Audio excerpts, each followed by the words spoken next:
You get with the ninja, you watch him 1, 2 years, okay, he all right, he investing well, he ain't just buying jewelry and shit. Maybe I'll poke a hole in the condom. Hello, black hole.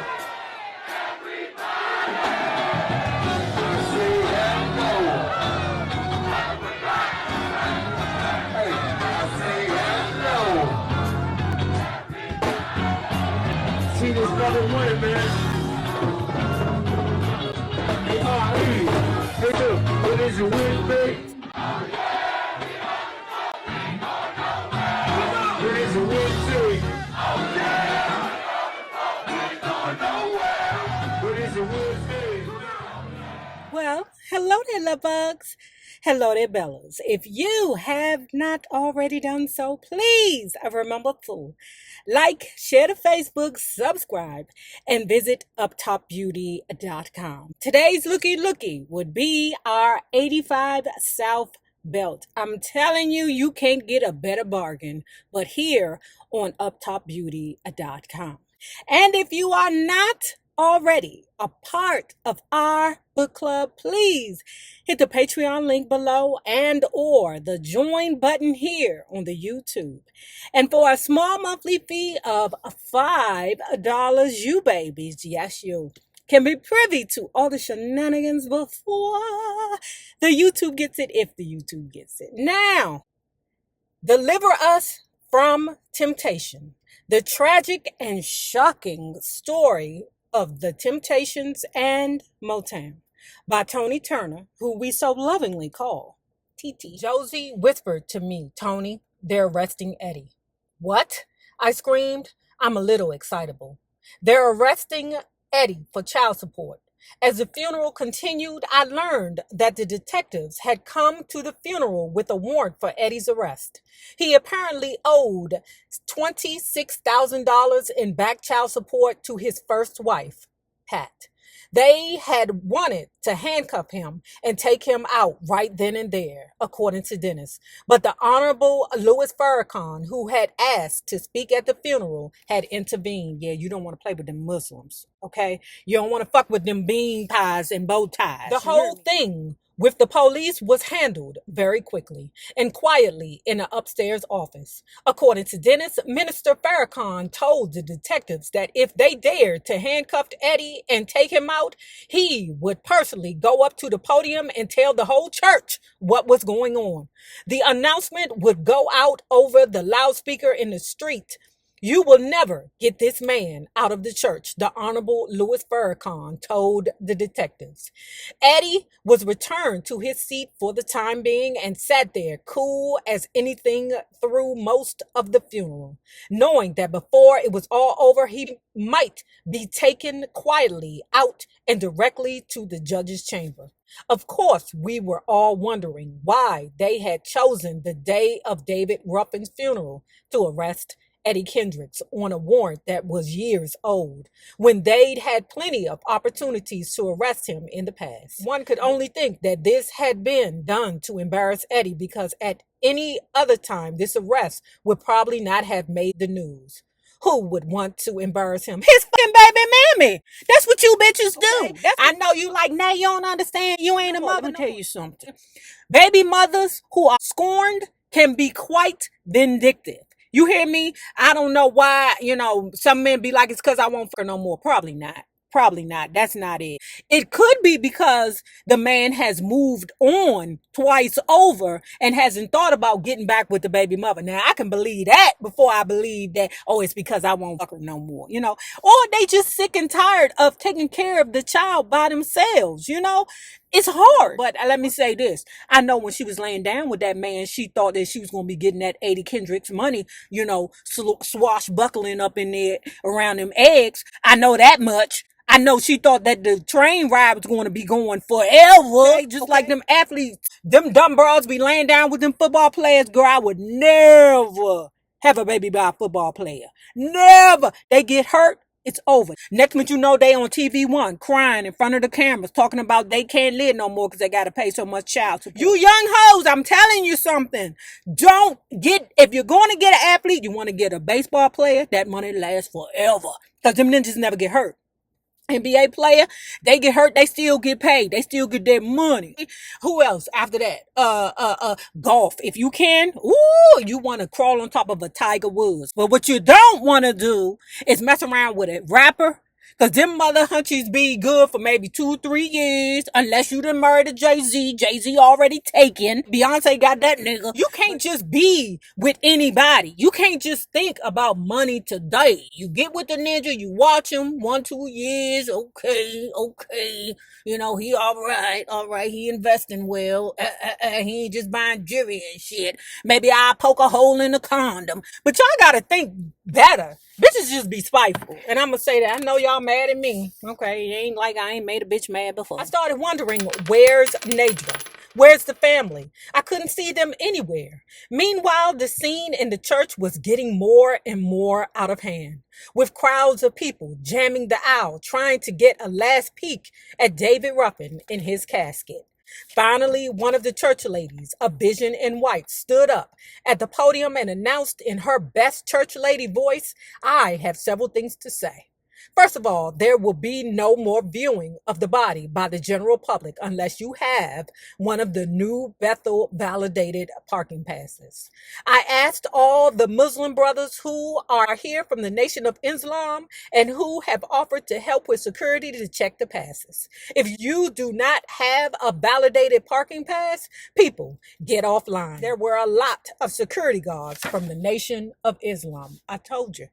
You do not want it from them bean pies and bow ties. Then the vision in white announced that David Ruffin's family was still outside in the limos, afraid to set foot into the crowd that was growing wilder by the minute. Would the brothers from the Nation of Islam please help the family into the church? With considerable protection from the Nation of Islam guards, members of the Ruffin family finally entered the church. The guards lined the aisles, allowing them unimped access to the casket. There was a great deal of heavy weeping and wailing, and as they got closer to David, they started falling out. A whole succession of singers and speakers now began to stand up at the podium, among them Barry's sister Esther Gordy, who spoke as her family's representative. Even from my seat up front, all I could see of her over the podium was her hat and what looked like a wig. Her speech really amounted to a lesson in Gordy family history. Peppered here and there with mentions of David, how David had been helped by Barry Gordy after Gwen had signed him to her label, and how Barry Gordy was such a wonderful man, and Barry had done this and Barry had done that, and how Barry was a star maker and Barry was a genius, and on and on. Girl, today ain't Barry Gordy's day. Girl, Barry was a star maker and Barry was a genius, and on, and the whole time I was trying not to chuckle because I had remembered a comment of David's. "Tony, that Gordy family makes the Borgias look like the Waltons." Now I gotta have to Google the Borgias. Y'all put down below what the Borgias is, or the Borgias. What is that? Borgias? In the middle of all this, David Ruffin Jr. fell out screeching and had to be taken out of the church, shouting that he wanted to speak to Otis. "David, girl, Lord David, girl, you don't want none of that horse." By the time Stevie Wonder stood at the podium, the mass hysteria was reaching its peak. Eddie and David had not been asked to speak or sing at the funeral, and they had never thought to suggest it to the family because they wanted to be asked. So when it came time for the Temptations to take their 3 minutes in the funeral spotlight, it was Melvin who went to the podium. Melvin had somehow been put in the position of representing both the Temptations and the family at the service, and of reading both eulogies, which we all thought was very odd. After all, Melvin had not worked with David for years. Yeah, that makes no sense. But I would say if it was anybody, it would be the Melvin. Okay, because Melvin, as TT described earlier, was more of an easygoing guy. When he had finally finished reading, Melvin called up his whole packet of temptations, and everybody applauded like crazy as they approached the podium, as if this were a music award show. All of a sudden, I saw a man vault down the aisles dressed in a gold Bermuda short set, like you would wear to a Motown picnic. Let him through, Melvin said when the Muslim guards stopped him. He's cool. He's here to stand in for his cousin, the late Paul Williams. Okay. Melvin had been up there a good while before he finally called Eddie Kendrick. At which point, Eddie stood up amid thunderous applause, walked towards the podium, got halfway there, turned around to look at Dennis, who was still glued to his seat, and beckoned Dennis to join him.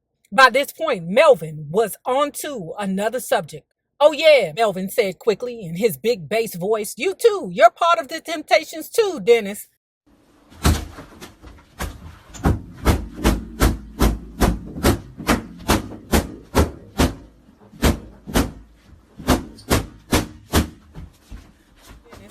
Melvin, girl, stop it. Stop it. He's a lead singer, girl. He's a lead singer. How you gonna pull a stunt like that? That was disrespectful. Am I tripping? That was disrespectful, but child, it gets better. So now you had almost everybody that was ever a part of the Temptations up there, plus a relative, all crowded around the podium. Melvin proudly announced that they were going to sing My Girl, which I thought was an odd choice for a funeral. In my heart, I knew that they had chosen it because this was a song that Ollie sang, and they wanted to have their best singer at bat to turn the whole place out. Sure enough, Ollie stood at the mic and started singing, and the crowd went crazy.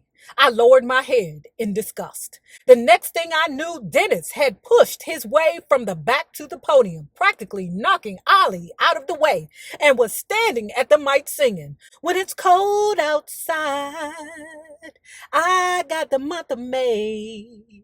In his best, "I'm going to turn this motherfucker out" gospel voice, he completely overshadowed Ollie. Then Ollie came back to the mic to get a few more lines in, at which point Dennis had to vocally finish Ollie off. Yes, baby! Don't get me wrong.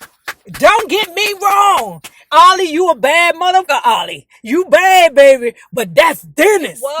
It was a true Motown-style vocal war between Dennis and Ollie, at the end of which the congregated moaners rose from their seats again to give yet another standing ovation. Yes, baby. I could hear the crowd in the street getting louder when, ladies and gentlemen, Aretha Franklin. Aretha got up slowly and walked down past the now closed casket. As she reached the steps leading up to the podium, she stumbled slightly and everybody gasped. "Oh, Rita!" Visibly shaken, she said a few soft words about love and sadness. And then, without any introduction, she started to sing, her powerful voice growing increasingly more vibrant and more charged. Her eyes were closed, her head was thrown slightly back, and I could see tears rolling down her face. The whole church fell into a deep trance-like hush. Even the organ that was accompanying Aretha died down almost to silence. It was pure voice ringing out within those stone walls. Aretha was singing in her daddy's church, and the people were listening. Caught finally in the reality of why we were there, no one dared clap after Aretha had finished and had been helped back to her seat. Naturally, when the Honorable Louis Farrakhan stood up at the podium to give the closing remarks, the church started humming again. David could buy things, but he could not buy happiness, he said. He claimed that David Ruffin had once called him to say that he was being held captive in Arizona by some thugs from an unnamed major record company, and that he desperately needed help. He was reaching out for help. A few weeks later, when Minister Farrakhan had finished the road tour and tried to reach David, David could not be reached. He was more than a song, more than an entertainer. He was a divine being put in flesh and blood that has left from among us. But we who are left behind must not just clap our hands and weep and mourn, for he is out of trouble. You are still in it. Ooh, bean pies and bow ties. Fortunately, Martha Reeves averted a tragic conclusion to a tragic day. She placed a call to Barry Gordy and told him that $10,000 was needed for Eddie's bail. The money was there in no time. Later, I told Eddie, isn't that something? Barry Gordy paying your bail so quick? Eddie was like, paying my bail? Paying my bail? Nigga, that's the money he owed me. He stole millions from me. He stole millions from a lot of people. So when Eddie put it that way, okay. All right. I'm sure Barry Gordy be in his mind like, sheesh. That's the least I can do. It's nothing but some of my money back that he stole from me, said Eddie bitterly. He stole more than that from all of us in a day. Once again, it all came back to Big Daddy, Barry Gordy.